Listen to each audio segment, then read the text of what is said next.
श्याम श्याम भक्तों, बाबा श्याम के लिए हम ले आए हैं। बाबा श्याम के लिए जलपात्र लेकर आए हैं। देखिए इस तरह का जलपात्र है। ये जलपात्र हमें मिला है बाबा श्याम के लिए। जैसे कि मैंने आप सभी को बताया कि इस तरह के जलपात्र को गर्मियों के टाइम में बाबा श्याम के समक्ष यानी सभी देवी देवताओं के समक्ष आपको जल से भरकर रखना चाहिए। और आप खुद देखेंगे कि 5 से 6 दिन में, बहुत सारे लोगों के या तो 3 से 4 दिन में ही चमत्कार होते हैं। आप सभी श्याम भक्तों को बता दूं, कम से कम 5 से 6 दिन तक आप इसमें जल भरकर बाबा श्याम के समक्ष रखिएगा। और 5 से 6 दिन के बाद जब देखेंगे तो इसमें से बाबा श्याम और सभी देवी देवताएं इसमें से जल को ग्रहण कर लेते हैं। तो ये है बाबा श्याम के अद्भुत बातें, अद्भुत चमत्कार। तो अब मैं ये जल पात्र खरीद के लाया हूँ और ये आपको कहीं भी जाएंगे कुम्हार की दुकान में, जहाँ घड़े वगैरह बिकते हैं, वहां पर जाएंगे तो वहां पे आपको 10 से 15 रुपए में, 15 रुपए में लाया हूँ तो इस तरह का 15 रुपए में, और इससे छोटा लेंगे तो और 10 रुपए में, तो इस तरह से आपको मिल जाता है। और इसके ऊपर एक ढक्कन है, ढक्कन ना मिले तो एक दीपक लेके इसके ऊपर एक ढक्कन के रूप में हम लगा के रख देंगे। तो अब इसको कैसे करेंगे ये मैं ऑलरेडी वीडियो में बता चुका हूँ, परंतु आज मैं आपको लाइव करके दिखाऊंगा। तो सबसे पहले हम आप अपने घर के मंदिर में हैं, हम बाबा श्याम के जल पात्र को लेकर हम ध्यान करेंगे। भगवान का ध्यान करने के बाद हमें क्या करना है, बाबा श्याम का ध्यान करने के बाद इस तरह से सिंदूर होता है, जो सिंदूर आप लाते हैं मार्केट में, इतना सारा सिंदूर है।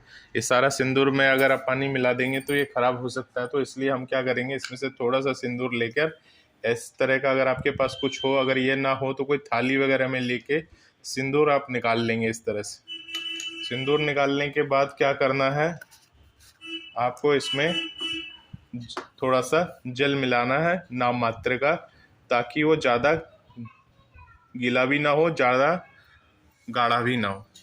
तो इस तरह से हमें देखना, आपकी ये सिंदूर को हमने जल से भिगो लिया है। ये हमने क्यों भिगोया है, क्योंकि इसके माध्यम से हम अब इस जो जल पात्र है जो हम लाए हैं इसके ऊपर स्वास्तिक का निशान बनाएंगे। स्वास्तिक का निशान बनाने के लिए आपको इस तरह से सिंदूर का हमने ये कर लिया है। उसको रख देते हैं और अपनी उंगली से, सीधे हाथ की उंगली से आपको इस पे बनाना है स्वास्तिक। तो हम बाबा श्याम का ध्यान करते हैं, ओम श्री श्याम देवाय नमः। इस तरह से हमें बना लेना है। कोशिश करना चाहिए कि ज़्यादा बार में नहीं हो, एक ही बार में। इस तरह से स्वास्तिक आपको बना लेना है।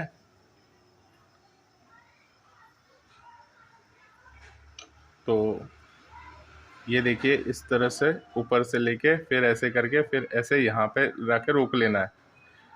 इस जो लकीर है इसको काटना नहीं है, ये ध्यान रखिएगा। स्वास्तिक बनाने में बहुत सारे लोग यही गलती करते हैं कि लकीर को काट देते हैं। अब ऐसे करके हुए हमें आगे बढ़ जाना है, इस तरह से नीचे की तरफ कर देना है। तो ये देखिए स्वास्तिक बन गया। इसके ऊपर हम अब ये 4 बिंदी लगा देंगे इस तरह से। तो सिंदूर मेरा थोड़ा हल्का सा कम था और गाढ़ा सही से हुआ नहीं, फिर भी हमने जैसा था वैसा बना दिया। अब आप देख रहे हैं इस तरह से हमारा ये स्वास्तिक बन चुका है। ठीक है, ये सभी देवी देवताओं को हमने अर्पण करने के लिए जलपात्र बनाया है।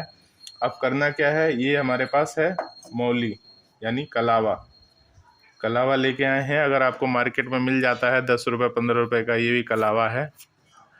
देखिए भगवान हमें सब कुछ देते हैं, परंतु हम भगवान को सिर्फ फल फूल भोग लगा के अर्पण करते हैं, प्रसन्न करते हैं। अगर आप इस तरह से भगवान के लिए भी कुछ करते हैं, गर्मी का समय है, गर्मी के समय में हम फ्रिज वगैरह से पानी पी लेते हैं ठंडा, पर भगवान को हम इस तरह के जो जलपात्र होते हैं, इस तरह के जो जलपात्र होते हैं, आप देख सकते हैं ये वाला जो जलपात्र होता है, इसमें हम जल रखते हैं। ये गर्म हो जाता है इसमें काफ़ी जल, अब इसमें जल समाप्त भी हो गया है।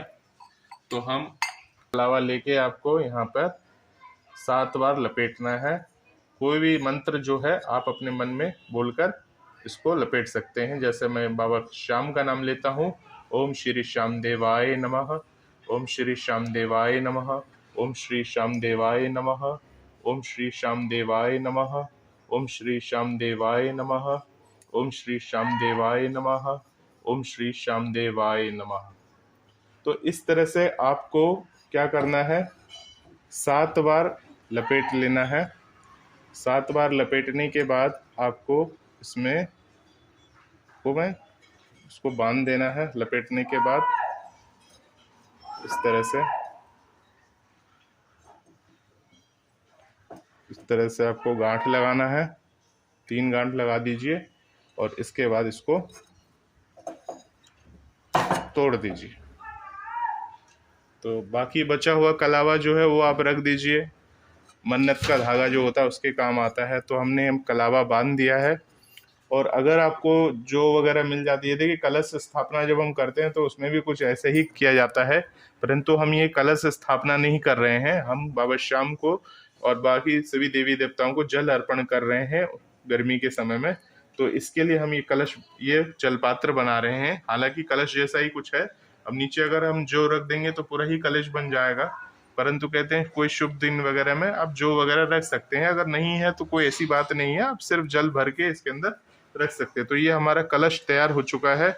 अब हम इसमें शुद्ध जल भरेंगे और शुद्ध जल भर के बाबा श्याम के समक्ष रखना है। ध्यान रखिएगा, इसमें बहुत सारे लोग बोलते हैं कि तुलसी का पत्ता डाल दें या हम कुछ मिश्री डाल के रख दें। तो ऐसा हम ना करें, क्योंकि तुलसी का पत्ता आप डालते हैं तो बहुत सारे देवी देवताओं को तुलसी का जो पत्ते हैं वो अर्पण नहीं होता है। आप जल सभी के लिए रख रहे हैं, सभी देवी देवताओं के लिए रख रहे हैं, तो तुलसी का पत्ता अगर डाल देंगे तो वह जलपात्र आपको उसमें इस तरह से भरना है और उसमें तुलसी वगैरह का पत्ता नहीं डालना है, नॉर्मल जल डालना है। क्योंकि हम भी जब अपना जल पीते हैं तो क्या हम तुलसी का पत्ता थोड़ी ना डालते हैं घड़े में? डालने के लिए डाल सकते हैं, क्योंकि वो हम पर्सनली पियेंगे, परंतु यहाँ सभी देवी देवताओं के नाम से हम अर्पण कर रहे हैं। इस जलपात्र में जल भर लिया है भगवान के लिए। अब ये मैं भगवान के लिए अर्पण करूंगा। जल जो मैंने भरा है वो आप दिखा देता हूँ आपको। ये देखिए, इतना जल मैंने इसमें भर दिया है। अब हम 5-6 दिन बाद इस जल को देखेंगे तो इसमें जल हमें कम मिलेगा या तो नहीं मिलेगा। यही है बाबा की कृपा, भगवान की कृपा सभी देवी देवताओं को है। और इसमें सिर्फ सिंपल जल भरना है, कोई ऐसा नहीं है कि आप तुलसी डाल दे, कोई भी चीज डाल दें, प्रसाद डाल दे, ऐसा मन ना करें। ऐसा हमने ये बना लिया। देखिए कितना सुंदर जलपात्र लग रहा है। अब हम क्या करेंगे, ये जो ढक्कन है, इस ढक्कन को ऊपर से हम बाबा श्याम को दिखाकर बाबा श्याम को अर्पण करके इसको ऐसे करके लगा देंगे। और लगाने के बाद जो हम पहले जो जल भर के रखते थे पात्र में, उस पात्र को यहाँ से जो है उसको हम यहाँ से हटा के, और हो सके अगर आपके पास जो वगैरह हो तो जो वगैरह नीचे लगाकर उसके ऊपर आप रख सकते हैं। नहीं है तो बाबा श्याम का नाम लेके, भगवान का नाम लेकर जय श्री श्याम हारे के सहारे की जय, जय माता दी, ओम नमः शिवाय सभी देवी देवताओं को समर्पण करिए। बाबा इस जल को ग्रहण करें और हम पे अपनी कृपा करें। तो इस तरह से हमने जलपात्र अर्पण कर दिया है। आप देख रहे हैं ये जल से भरा हुआ कलश है, ये हमने अर्पण कर दिया है। ये छोटा कलश है, अगर आपको छोटा मिल जाए तो छोटा ले सकते हैं, बड़ा मिल जाए तो बड़ा ले सकते हैं। और जो है भगवान को पुष्प वगैरह जो है उससे आप इस तरह से सजा सकते हैं। तो ये देखिए, भगवान को हमने यहाँ पर अर्जी की चिट्ठी भी लिख रखी है भगवान के नाम से। जो भी अर्जी है आप चिट्ठी, अर्जी वाला चिट्ठी भी लिख सकते हैं इस तरह से।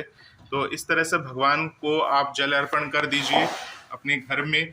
और इस तरह का जो कलश होता है, ये जो कलश आप देख रहे हैं अभी, ये जिसमें कि जल पूरी तरह से ग्रहण कर चुके हैं, तो इस तरह का जो कलश होता है, ये सर्दियों में आप जल भर के भगवान के समक्ष रख सकते हैं इस तरह के जल कलश को। अब इसमें आपको जल बदलना कब है वो सुन लीजिए। जल जो है अगर 5-6 दिन बाद जल पूरी तरह से ग्रहण कर लेते हैं देवी देवता, तो उस जल को आपको क्या करना है, जो बचा हुआ जल होता है, अगर बच जाता है थोड़ा सा, तो आप किसी भी पेड़ पौधे में जो आपके घर के आसपास है उसमें डाल सकते हैं बचे हुए जल को। और जो अगर जल नहीं बचता है तो दोबारा आप उसमें जल भर के भगवान को समर्पण कर सकते हैं। इस तरह से भगवान की विशेष कृपा आप सभी पर बनी रहेगी। आप सभी श्याम भक्तों को जय श्री श्याम। किसी भी तरह का कोई भी प्रश्न है आपका तो आप हमें कमेंट बॉक्स के द्वारा कह सकते हैं, बोल सकते हैं। सभी श्याम भक्तों को जय श्री श्याम।